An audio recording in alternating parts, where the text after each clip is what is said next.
नमस्कार, मैं हूं स्कूल गुरु मोहित शर्मा और हमारा आज का टॉपिक है how to use PTM register. PTM का कामयाब ना होना। विद्यालयों में पीटीएम आयोजित होती हैं और कामयाब नहीं हो पाती। पेरेंट्स बढ़ चढ़ के उसे पार्टिसिपेट नहीं कर पाते और पीटीएम असफल हो जाती है।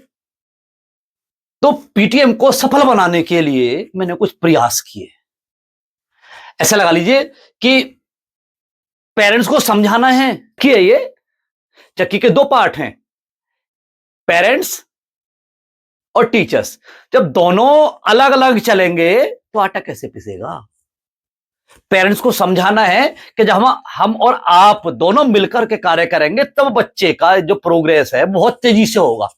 और कुछ विद्यालय समझाते हैं, पेरेंट्स स्कूल आते हैं और वहां पर जो टीचर्स हैं, जो कक्षा अध्यापक हैं, उनसे सही प्रकार से बात नहीं कर पाते। जो टॉपिक्स होने चाहिए इंपॉर्टेंट, लेकिन उन टॉपिक्स बात नहीं हो पाती। और जब नहीं हो पाती तो पेरेंट्स का पीटीएम के प्रति मन, अब पेरेंट्स को यह पता होता है कि पीटीएम का मतलब विद्यालय में जाकर के फीस जमा करना है, फीस जमा करने के लिए बुला रहे हैं, इसलिए पीटीएम रखी जाती है। ग्रामीण क्षेत्र में तो यह पता है, बहुत सारे क्षेत्रों में।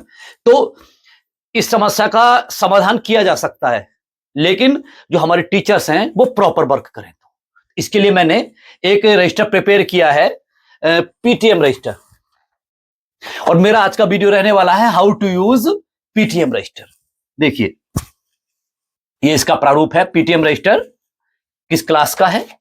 अब क्या करना है कि जब इसे हम ओपन करेंगे तो स्टूडेंट डॉक्यूमेंट डिटेल आएगा, पीटीएम से संबंधित है। यहां पर बच्चों के नाम आ गए या फादर्स नेम आ गया। अब बच्चों के एडमिशन होते हैं, एडमिशन के समय बहुत सारी जो प्रविष्टियां हैं वो रह जाती हैं, बहुत सारे कागज रह जाते हैं विद्यालय मान्य से। जैसे किसी का बर्थ सर्टिफिकेट नहीं आया, किसी का टीसी नहीं आया, समय दे दिया जाता है। तो यहां पर एडमिशन फॉर्म फिल हो गया या नहीं हो गया, फी एग्रीमेंट बहुत जरूरी है। फी एग्रीमेंट कि क्या आप पेरेंट्स से पूरे साल लेने वाले हैं, पहले ही बता दोगे तो बीच में जो समस्याएं आती वो नहीं आएंगी। TC, birth certificate, students Aadhaar card, father Aadhaar card, mother Aadhaar card, PEN number, PEN PEN number, जो यूडाइज नंबर है, इसमें थोड़ा स्पेलिंग मिस्टेक है।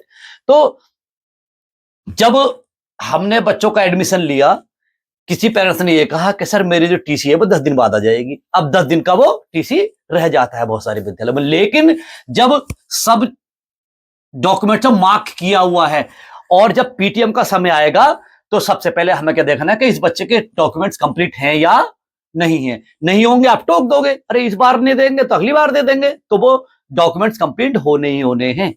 अब देखिए आगे आ गए, यहां पर हम जो है 69 स्टूडेंट्स का रिकॉर्ड इसमें कर सकते हैं। अब स्टूडेंट डॉक्यूमेंट डिटेल के बाद में हमारा अगला टॉपिक आता है all student report by village with transport. अब जिन लगभग तो सभी विद्यालयों में ट्रांसपोर्ट यूज किया जाता है, तो यहां पर स्टूडेंट्स ने, फादर्स ने, मोबाइल नंबर, विलेज और ट्रांसपोर्ट इसमें आता है तो क्लिक कर दीजिए, नहीं आया तो मत क्लिक कीजिए। तो ये पता चलेगा किस गांव से, किस मोहल्ले से ये आता है, तो किस, और एक साथ लिख देंगे उन बच्चों को तो बहुत बड़ी अच्छी रिपोर्ट यहां पर हमें मिल जाने वाली है कि इस कक्षा में कितने बच्चे किस गांव से आते हैं। ठीक है, उनमें से कितने ट्रांसपोर्ट यूज करते हैं, कितने ट्रांसपोर्ट यूज नहीं करते हैं, रिपोर्ट यहां से मिल जाती है। आगे इसके बाद ये मेन पेज है P1 और जस्ट इसके पीछे P2। अब देखिए P1, ये एक बच्चे के लिए एक ही पेपर है, students name and class, father's name, mobile number, address. Address पूरा एड्रेस नहीं भरना है, केवल उनके गांव का नाम, ठीक है, बहुत संक्षिप्त में, या उनके जो भी मोहल्ला है। यहां पर subject, roll number, Hindi, English, math, science, social, जो भी इनके सब्जेक्ट्स हैं यहां पर जाएंगे विद्यार्थी के। अब यहां पर FA1 परीक्षा हो गई है तो यहां पर FA1 हम यहां पर नोट कर देंगे और FA1 के परीक्षा के नंबर यहां पर, या FA2 होंगे तो यहां पर हाफ ईयरली, FA3, FA4 और एनुअल, जो भी परीक्षा उनके मार्क्स यहां पर चढ़ाते जाइए, ताकि जब पीटीएम के समय पेरेंट्स आए तो उन्हें यहां से जानकारी दी जा सके कैसे लेते हैं, यहाँ पर रिपोर्ट कार्ड पेपर होता चला जाएगा धीरे धीरे बच्चे का। और सारी डिटेल अगर हम किसी पीटीएम में कोई पेरेंट्स आते हैं तो उन्हें सब कुछ बताया जा सकता है, सर पेपर में यही आपके मार्क्स बच्चों के आए हैं। पेरेंट्स लाते हैं मोबाइल वगैरह, सर फोटो खींच लीजिए इसका सर। नेक्स्ट इसी के नीचे डेट ऑफ स्कूल ज्वाइनिंग। अब इस सेशन में विद्यालय में उस बच्चे ने कितनी तारीख को विद्यालय को ज्वाइन किया है, बहुत बड़ी समस्या ग्रामीण क्षेत्र की। अप्रैल से सेशन स्टार्ट हो जाता है, तो जो जागरूक पेरेंट्स हैं वो 1 तारीख से बच्चों को पढ़ने के लिए भेज देते हैं, लेकिन कुछ क्या सोचते अभी पढ़ाई स्टार्ट नहीं हुई होगी, अरे भेज देंगे 20 तारीख से, 20 की जगह 25 कर देंगे। और कुछ आर्थिक समस्याएं भी होती हैं पेरेंट्स की, वो बुक्स परचेस नहीं करा पाते हैं। अभी बताइए एक बच्चा जो 20 अप्रैल से पढ़ने के लिए आ रहा है, तो 1 अप्रैल से लेकर 20 अप्रैल तक जो अध्यापक है वो तो विद्यालय में थे, उसका हर्जाना कौन भरेगा? सपोज कीजिए कि यहां पर एक विद्यार्थी 20 तारीख में आया पढ़ने के लिए, आपने नोट कर दिया, जब भी पेरेंट्स आए उन्हें बताइए सर 20 तारीख में क्यों भेजा था, 1 अप्रैल से क्यों नहीं भेजा, 20 दिन की आपको जो इंपॉर्टेंसी है उसका नहीं पता क्या सर? 20 दिन में क्या किया होगा बच्चे ने घर पर, और हम सर उस 20 दिन का बच्चे को वर्क कैसे कराएं? अगली बार पीटीएम आए फिर सर 20 तारीख में क्यों भेजा था, तो अगली बार बच्चा 1 तारीख में आएगा। यही समाधान है बच्चों को सही समय से विद्यालय बुलाने का, ठीक है। उसके बाद में डेट ऑफ एब्सेंट। अब हमने क्लास रजिस्टर लिया, मान लिया हमारी मीटिंग हो रही सबसे पहले मई में, तो हमने क्या किया, रजिस्टर ओपन किया, उसमें देखा कि 12, 15, 18, तो 12, 15 और 18 यानी कि ये तो मई की छुट्टी होगी उसकी, और ये अप्रैल मई की जो भी छुट्टी है हमने यहाँ पर मेंटेन कर दी। अब इससे क्या होगा, जब पेरेंट्स आए तो उन्हें बताइए सर आपके बच्चे की इन 4 दिन की छुट्टी हुई है, क्यों हुई है सर बताइए, आप कारण बताइए अभी तक आपके बच्चे, और जिसकी ज्यादा छुट्टी हुई होंगी 20 छुट्टी तक यहाँ पर हम क्लियर कर सकते हैं। उसके बाद भी 1, 2, 3, 4, 5, 6 इससे जब भी ज्यादा विद्यार्थी छुट्टी करेगा, मान लिया ऐसे समझ लिया एक बच्चे ने बहुत सारी छुट्टियां कर ली, अप्रैल में भी की, मई में भी की, जुलाई में भी की, अगस्त में की, और यहां तक पहुंच गए। अब जब भी उनके पेरेंट्स स्कूल आएंगे बहुत शर्मिंदगी उठानी पड़ेगी टीचर के सामने। क्यों उठानी पड़ेगी? अध्यापक उनसे बोलेंगे सर पहली बात तो आपने 20 तारीख को भेजा, 20 दिन की छुट्टी वो कराई, और सर 18 दिन की छुट्टी अब बच्चे ने आपने अब कर ली, इनका कारण बताइए सर, आप बताइए हम क्या करेंगे बच्चे के साथ में। तो पेरेंट जागरूक होंगे बच्चों के प्रति। इसके बाद में हमारा जस्ट इसी के पीछे एक ही बच्चे का रिकॉर्ड है, जैसे ये पीटीएम रजिस्टर है, तो यहां पर बहुत सारे पेजेस लगे हुए हैं P1 और P2, ये एक बच्चे का रिकॉर्ड है, ठीक है। तो यहां पर name, date and type, meeting, PTM phone, कैसे ये मीटिंग की जा रही है। देखिए ये जो डेट है हम पीटीएम कर रहे हैं से 15 मई में, 15/5/24।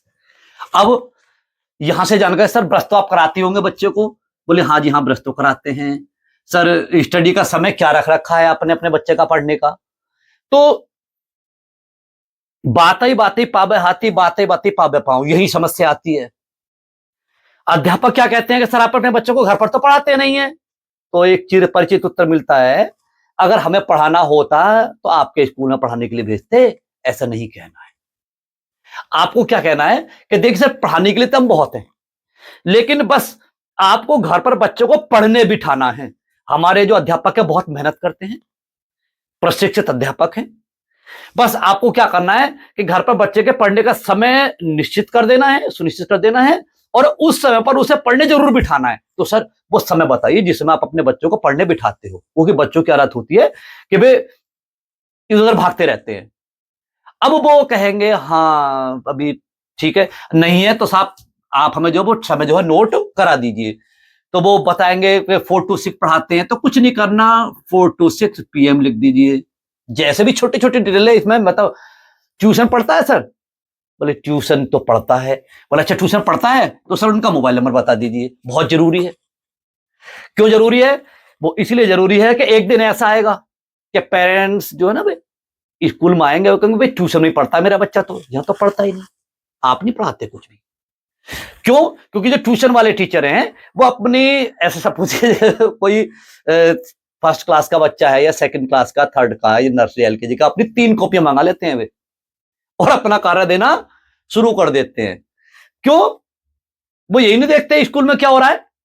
अरे भाई, उनका कार्य है स्कूल का कार्य को कंप्लीट कराना। बच्चे के एग्जाम में मार्क्स नहीं आते, क्यों नहीं आते? उसकी प्रिपरेशन नहीं कराते। लेकिन जब आपके पास में उनका मोबाइल नंबर नोट होगा तो आप उनसे कहिए कि सर आप अपना मत पढ़ाइए, आप अपनी दुकान अलग मत लगाइए। यहां पर लग रहे हैं 6-7 पीरियड, एक पीरियड आप मत लगाइए। आपको क्या करना है कि जो भी यहां पर समझाया जाता है, जो बच्चे का समझ में नहीं आया, सर उस पर कार्य कीजिए, बच्चा ऑटोमेटिकली चलना प्रारंभ हो जाएगा। उसके बाद में मोबाइल यूज करता है सर? बोले हाँ मोबाइल तो यूज करता है। बोले सर एक बताइए, बच्चा तो आपके सामने है, अगर आप मोबाइल यूज कराएंगे बच्चे की आंखें खराब हो जाएंगी। जो भी है ग्रीटिंग सर, अब नमस्ते पैर सलाम, लड़की है तो नमस्ते, और लड़का है तो पैर छूने के लिए, और मोमनन है तो सलाम करता नहीं करता है? तो बोले नहीं करता तो क्रॉस कर दीजिए। क्यों क्रॉस कर दीजिए? क्योंकि ये जो रिपोर्ट बनने वाली है ये बहुत इंपॉर्टेंट रिपोर्ट बनने वाली है। अब क्या है? Bag inspection. Sir bag check करते हैं आप अपने बच्चे का? बोले बैग तो चेक नहीं। अरे सर बहुत इंपॉर्टेंट है, बैग चेक किया कीजिए बच्चे का। बोले नहीं करते, कोई बात नहीं। सर एक्सरसाइज कराते हैं मॉर्निंग में? बोले वो भी नहीं करे। सर एक्सरसाइज क्यों नहीं कराते? आप ये लगा लीजिए कि एक्सरसाइज नहीं कराएंगे तो बड़ी समस्या आने वाली है। आप बच्चों को एक्सरसाइज कराइए, डॉक्टर के पास नहीं जाना पड़ेगा। उसके बाद में इवनिंग रिपोर्टिंग डिनर एक्टिविटी। बोले सर शाम के समय क्या आप अपने बच्चे से 2 मिनट बात करते हैं रोजाना? बोले वो भी नहीं करते। बोले सर 2 मिनट ही तो चाहिए। आप अपने जो ऑफिस से आते हैं तो बच्चे से 2 मिनट बात कर लीजिए। सर केवल आप ही का तो बच्चा है सर, केवल 2 मिनट अपने पास बुला लीजिए, उसे पूछिए बेटा आज का आपका होमवर्क कंप्लीट हुआ है या नहीं हुआ है? तो सर बहुत जरूरी है, 2 मिनट ले लीजिए सर, रिपोर्टिंग ले लीजिए बच्चे की, बच्चे का भविष्य बन जाएगा। उसके बाद में डिनर एक्टिविटी। सर जब शाम के समय खाना खाया जाता है तो बहुत अच्छी आदत होती है बच्चों में।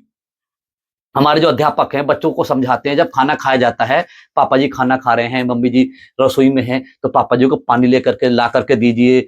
उनसे पूछिए पापा जी आपको क्या चाहिए, गरम गरम खाना ला करके दीजिए उन्हें, तो बड़ा अच्छा लगता है। लेकिन उसी समय पर बच्चे भाग जाएं घर से, गलत। क्या सर आपका बच्चा जो डिनर एक्टिविटी उसमें पार्टिसिपेट करता है? बोले हमारा तो नहीं करता। नहीं करता तो क्रॉस लगा दीजिए। उसके बाद में ये जो हमारी रिपोर्ट प्रिपेयर हो रही है, हमें इस पर कार्य करना है।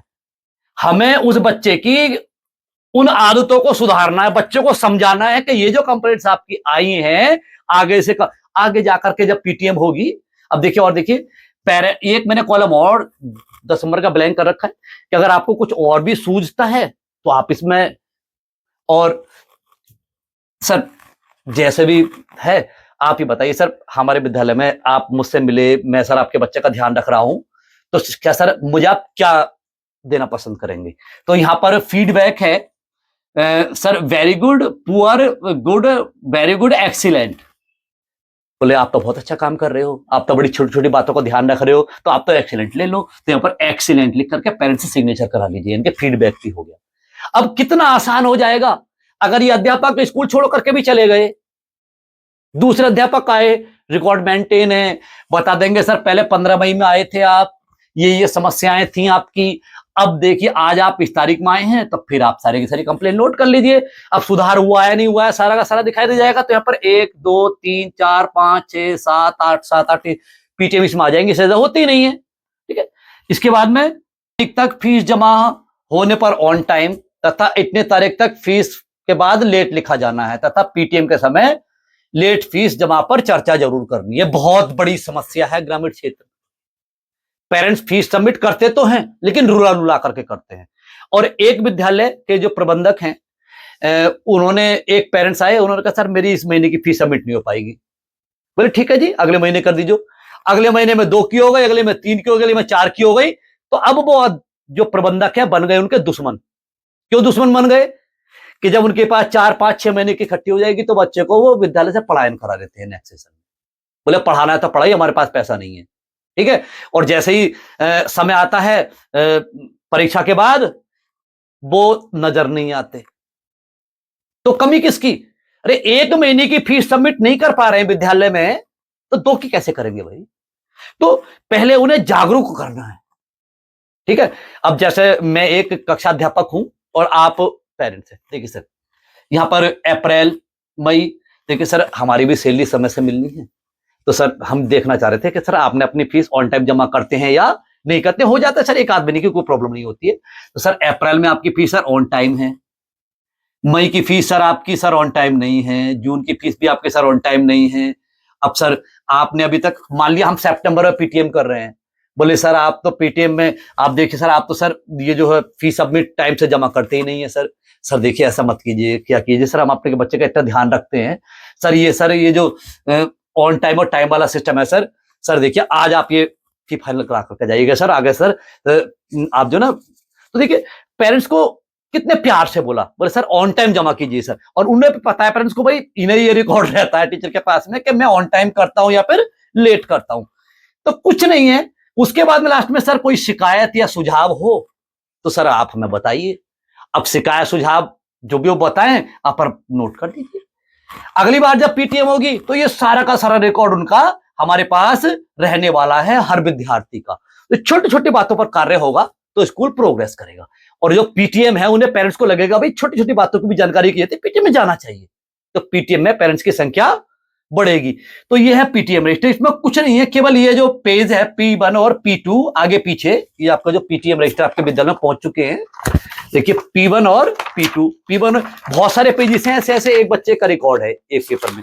तो क्या करना है, इसे वेल मेंटेन रखना है और पीटीएम के समय से यूज करना है। और हाँ, अगर किसी दिन आप नहीं हुए, पीटीएम में कोई पेरेंट्स स्कूल नहीं आ पाए, हो जाता है भाई, तो अगर वो किसी और भी दिन आएंगे तो आप तो पढ़ा रहे होंगे, तो आपके जो स्कूल के प्रिंसिपल हैं या क्लर्क हैं वो आपके इस पीटीएम से पूरी पीटीएम कर लेंगे, आपकी आवश्यकता नहीं पड़ेगी, क्योंकि सारी की सारी जानकारी उन्हें इसमें मिल जाने वाली है। अब क्या होता है कि भाई पेरेंट्स का तो सिस्टम होता ही होता है कि आज कोई 500 कमाता है पर डे का, कोई 600 कमाता है, कोई 700 कमाता है, कोई दिहाड़ी मजदूर है ग्रामीण क्षेत्र में, फिर भी प्रयास कर रहे हैं बच्चों को पढ़ाने का। पीटीएम में आ गए उस दिन तो क्या होगा, जब वो कमा रहे हैं। आप ऐसा लगा लीजिए कि आप खुद अध्यापक हैं, अगर आप एक दिन की छुट्टी कर लें तो मैनेजर सर या प्रिंसिपल कितना गुस्सा होते हैं, बोले क्यों छुट्टी करी आपने। तो उनके पास भी समस्या है, अगर उस दिन नहीं भी आए हैं पीटीएम में, एक दिन बाद आ सकते हैं, लेकिन जब रिकॉर्ड मेंटेन ना हो तो उनसे पीटीएम करे कौन। लेकिन जब रिकॉर्ड मेंटेन होगा तो पीटीएम हो सकती है। तो ये तो हमारा पीटीएम रजिस्टर बहुत जरूरी है। जय हिंद।